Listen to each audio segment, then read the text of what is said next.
วันนี้28 มิถุนา68นะครับอันนี้เป็นรูปมันนะครับพัน S38นะครับวันนี้จะมาปลูก S38กันนะครับอันนี้ระยะระหว่างต้นนะครับ2 เมตรระยะระหว่างแถว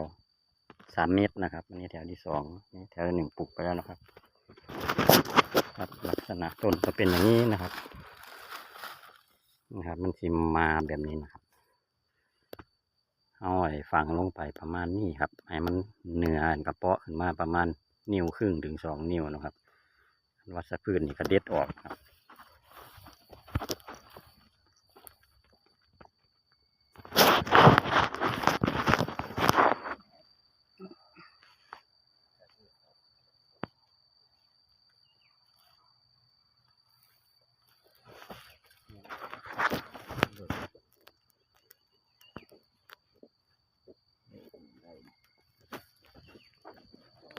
ออก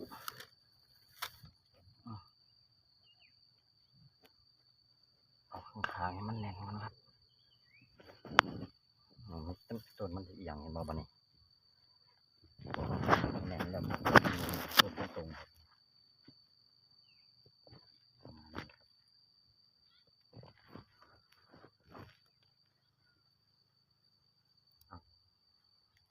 ครับนี่โพสต์ครับใกล้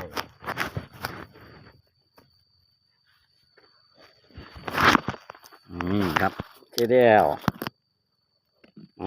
บ้านนี้มาเบิ่ง5 ปีจังมาเบิ่ง